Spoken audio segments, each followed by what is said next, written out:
We're going to maintain the 13 that we're at right now, but this way when we're ready, we just need to give it the command to go down. We needed to land at an airport, and we wanted to know where the nearest airport. This is always a nice function.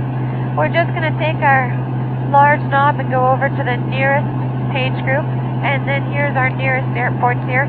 It's going to draw a dashed line out to the nearest airport for me. It looks like that's Valley View Airport, and that's behind us.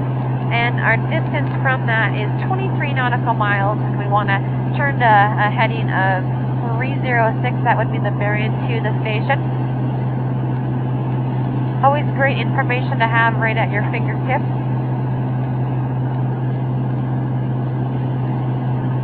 Speaking of information, let's go ahead and pull up the frequency information for the Sun River Airport. What we're going to do is we're going to go bring up our flight plan first, and then we're going to put our cursor on Sun River, select enter. This is going to pull up our airport page 1, which has got all the frequency information, and then we'll scroll down to where Unicom is. Select enter, and that's got it in the standby position in COM 1. Let's say we wanted to know a little bit about our trip information. We've got our efficiency right here. We're doing about 11.5 nautical miles per gallon. One thing we do want to do, since we've got some time here, is check our RAIM. So we're going to go to auxiliary, and then we're going to go to auxiliary page 3, which is the test status. I'm going to bring the cursor on and select compute RAIM. And it's already put the Sun River Airport in there. It's estimated our time of arrival at Sun River, and it's got the date in there. I just want to verify that that's all correct. Hit enter, and it's now computing the RAIM for us. It'll let us know if our RAIM is available. And it says RAIM available, which permits us to do the test approach. Other fun things we can do is we can go ahead and turn a little music on while we're sitting here. So, I'm not sure what kind of music you viewers like to listen to, but let's just go up to channel 1. We'll start there and see what it is. We don't want the previews, but let's listen to the 90s. I'm just going to hit the volume and reach back here and turn it up. And then I'll select enter. There we go. Now we have Wallflowers playing. The great thing about this is if we get some incoming transmission, like this coming into us from center, it cuts the radio out so we can listen to the incoming transmission. Not quite ready to begin our descent yet. So there we've got Jefferson off to the right. So from a pilot standpoint, I'm 34 or 32.2 miles out from my initial approach fix, and I've pretty much got everything all set up and just waiting for the words to descend and waiting to get to the position where I need to start my descent. Otherwise, the approach is loaded. I've verified that I've got my RAIM. I've loaded my barometric minimum. I'm pretty much ready to go, which is great to be this far ahead of the airplane.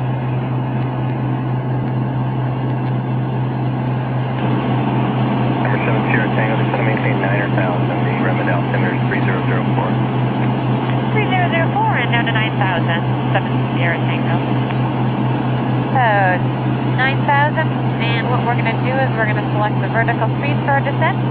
Nose down, and we're on our way. We'll do about 800 feet per minute because we're required to do 830 feet per minute to reach the chute VOR at 7,000 feet. And it's pretty smooth air today, so we don't need to worry about being in the yellow arc. We're comfortable there. Airplane is a utility category airplane, so it does handle rate and turbulence. It's got amazing structural strength with its 2 spars. Okay, let's take a peek at our approach plate. Once we get to the chute VOR, we're hopefully to be at 7,000 feet. We're going to stay at 7,000 feet so we get to subsea, and then beyond subsea we can go down to 6,000 feet.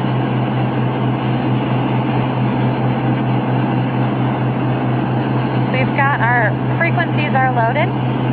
122.8 is in the standby position. All we need to do is flip that around. Our final approach course is 178. Our missed approach instructions, we climb left turn to 7,000 direct to Deschutes VOR and hold. Let's also go ahead and put the Deschutes VOR 117.6 in there. We're going to select PFD and turn our bearing pointer onto the Deschutes VOR. Since we're going there via GPS right now, that's why we do not see our bearing pointer 1 that well, but as we start to branch away from going directly to it, our bearing pointer will always point to the VOR, which is a nice thing to have it do, especially when our missed approach is to the VOR and holding.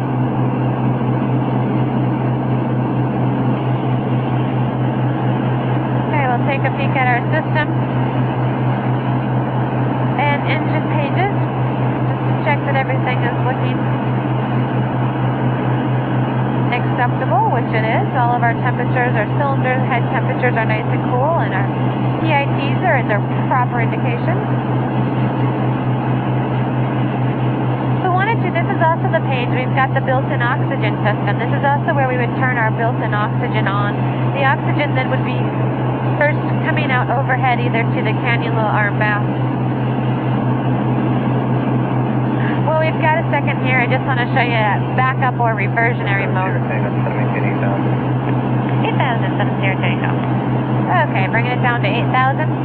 This little backup display right here, what that's going to do is this is reversionary mode right here, and if you were to have any type of screen failure, the other remaining screen is going to go in reversionary mode, where you've got your flight instruments and then your instrument off to the side here. So it's a combination of the two screens. You don't have all the sub-menus that you can go to, but you've got all the information you need.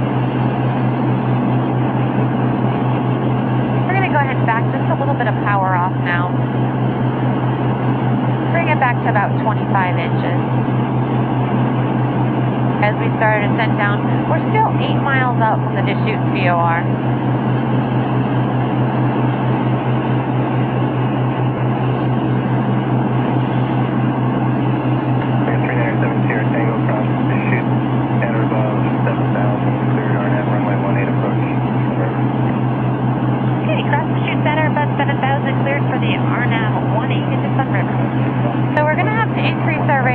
Just a little bit. The other thing I can do is I can put the speed brakes up to help slow us down just a little bit.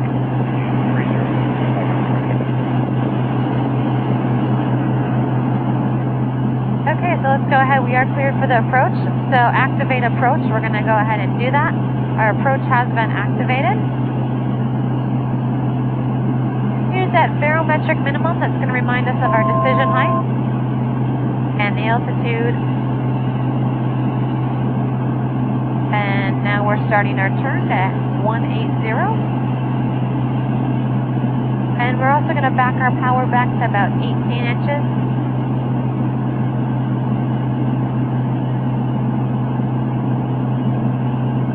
Okay, the next altitude that we're going to be able to come down to is going to be 6,000 feet. I'll set 6,000 feet in there. And then as once we pass Terpsey, we can descend to 6,000.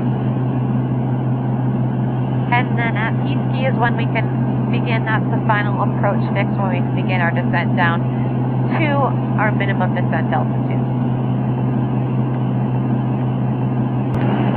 Okay, so we just crossed over Tupsy. Now we can go ahead and we're going to use FLC this time, put our speed brakes up and just bring a little bit of power back. Horizon 325, contact Salt Lake Center 128.05. And I'll let Sun River traffic know where we are at. Sun River traffic, Columbia 3970 Tango is on the RNAV 18 inbound for landing, Sun River.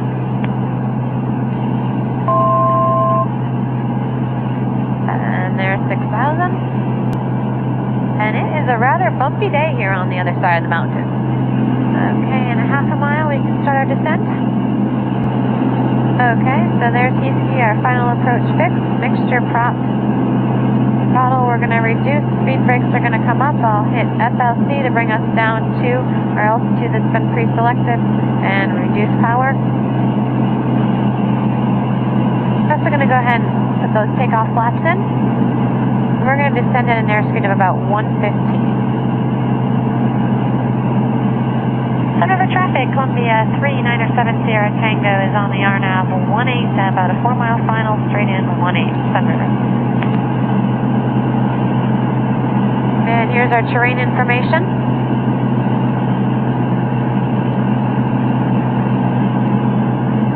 Letting us know that we are within 1,000 feet of that terrain. And we've got less than 1,000 feet to go till we get to our MDA. Okay, we're coming up on our altitude. We're on a 2.5 mile final right now.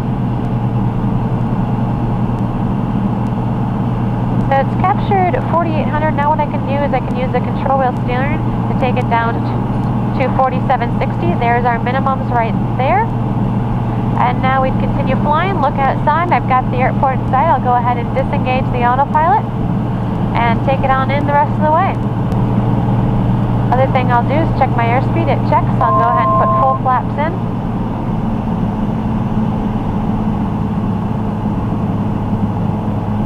Sun River traffic, Columbia 7 Sierra Tango is on a 1-mile final, 18 Sun River. We're looking for about an airspeed of 85 to 90 here on the final approach. And we do have a displaced threshold.